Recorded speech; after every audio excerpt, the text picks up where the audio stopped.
It's 1969, a year where America split their men between the moon and a rice field, the Beatles crossed a road, and Woodstock provided an insight into just how shitty the baby boomers were going to be.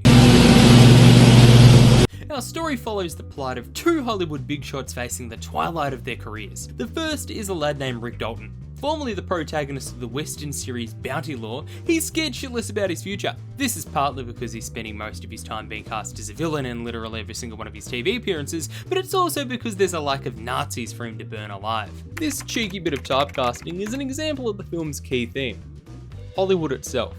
For some, it's a place where passions bear fruit and contracts with the Disney Channel, while for others, it's just a place for the fake to mingle. The other is a Chad named Cliff Booth, a war veteran who's just living his best life, honestly. Cliff is Rick's stunt double, but he's been having a little bit of trouble getting more work. Probably because of the rumours floating around that he killed his wife, but hey, it never stopped Milhouse. I'm telling you, I didn't do anything. I don't care. Cliff lives in a trailer and drives Rick around town because of all his DUIs.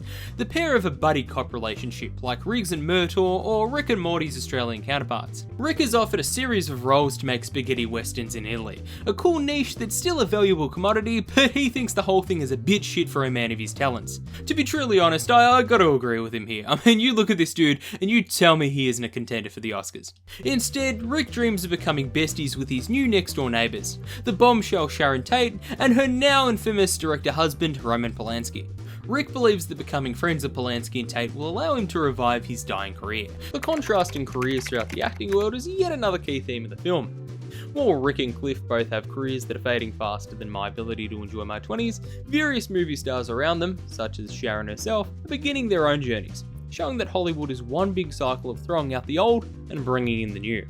Speaking about reviving dead careers, when's Aya's going to release a sequel to this certified hood classic? Shawty's like a melody in my head that I can't keep out, got me singing like. In contrast, Cliff dreams about the time he kicked the shit out of Bruce Lee in a Universal Studios parking lot. Shit like this is why he keeps getting fired from jobs. And again, the whole wife murdering thing. Meanwhile, Tate and Polanski live a wonderful life, going to parties at the Playboy Mansion and arguing over gossip. They're also not immune to their fair share of groupies, as the next day, a man named Charlie shows up at Polanski's house. Charlie looks a little bit gruff, a little strange, maybe even a little bit deranged, but honestly, he seems harmless. As Charlie wanders around, Sharon goes to a theatre and watches herself in her latest film. Eventually, Dalton is finally thrown a bone and is cast to play a villain in a new Western series. Here, Rick chats to a young method acting co-worker named Trudy. Turns out this young lass works for Walt Disney, and her agents are already planning her eventual rise and drug-induced fall all by the age of 12. If you read the novelisation of the story, you find out that her goal in life is to set a precedent for child actors in the future, establishing her legacy as one to die for. Regardless, Rick gets pissed before he goes on stage and ends up forgetting his lines. Frustrated, he pulls an Alistair Clarkson and leaves to go break down in his trailer. The sheer emotions he gains from his breakdown makes him vow to do better as an actor, and allows him to pluck some quality improvisation out of his ass. It wows everyone, and his smile and optimism is restored. Look, at this stage I got a little bit bored with the film and considered looking up just how often Tarantino uses feet-related imagery throughout his films. However, since this is unchristian and disgusting, here's a compilation of all the times Leo DiCaprio flipped out on camera. I defy you, stars! You are an empty, hollow shell of a woman!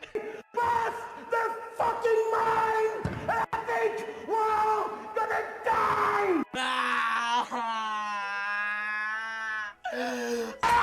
You shut up!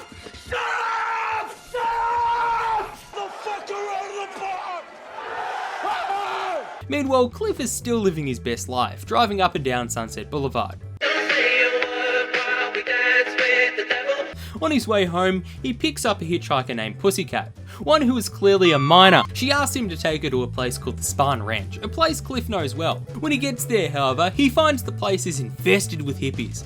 While he has half a mind to call COINTELPRO on the suspicion of commies in the area, he instead decides to engage with these lost, degenerate souls. Everyone there is suspicious of Cliff, but he completely ignores the bastards and asks to see his friend George. Cliff, the guy who actually owns the ranch. The girls get all angsty and warn him that George is sleeping, but Cliff goes in and chats to him anyway. Cliff realises that the hippies are probably taking advantage of George, but he decides to leave anyway. Only before he does, he notices a cheeky knife sticking out of his front tyre. This calls for fisticuffs. Oh fuck, I can't believe you've done this. After a successful day of sooking and socialist punching, Rick and Cliff retire to Dalton's house and reminisce. Rick gets a phone call from a producer before the screen fades to black. Much like many of the people in the 1960s who enjoyed a good acid trip, the audience is then transported 6 months into the future. Turns out Rick and Cliff ended up taking up the Italian job offer, where Rick ended up hitching up with an actress named Francesca. They fly home and decide to part ways amicably. They share drinks and get a bit pissed while Sharon Tate has her baby shower next door. Cliff drops acid and doesn't even realise the commie's coming up to his front door. Now, all jokes aside, it's important to know that in real life, the events of this night ended horribly. However, in this movie, shit takes a badass fucking turn. The Manson family commie show up to kill Sharon, only to be berated by a pissed Rick. Annoyed, they decide to kill him instead. This escalation of violence is yet another key theme throughout the film. Evil hippies and their relationship with communism. Going up the front steps, they break into his house and confront Cliff as he trips out. They go for the attack, but due to the pure power of his masculinity, Cliff curb stomps one, beats the shit out of the other, and allows his dog to maul the final one. Rick finishes the job off, finally getting a chance to relive his days as one of America's Iron Chefs. This alternative ending is an example of our final theme for the movie, the spirit of the 60s. If you know your history well, you'll know that the events of this film turned out very different here in reality.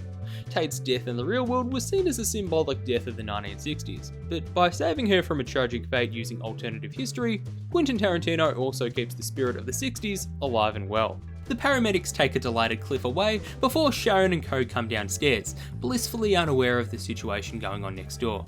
They recognise Rick and invite him into their house, finally allowing him to revive his career and avoid obscurity for another 5 years. Alrighty, we're pretty much finished for the day, but before you go, test your knowledge of the film so I know that you haven't been sitting there indulging in Quentin Tarantino's foot fetish. In 500 words or less, discuss how each character is currently navigating their career in Hollywood, with reference to their character and their personality. If that piece isn't up your alley, then no stress whatsoever. Instead, write me a quick one about why child actors are the world's greatest resource, even above ore and blood diamonds. And with that, we've reached the end of another successful shitty study guide. Let me know in the comments below if it helped you out, or if it just made you want to cruise around Sunset Boulevard like a good old boy. As always, if you enjoyed the video, do me a quick favour and give it a like, and then subscribe to the channel overall. But until next time guys, keep studying, and if you f things up, you could either be a child actor or you could start a YouTube channel. There's no in between, okay? Do not screw up your essays. There's no coming back.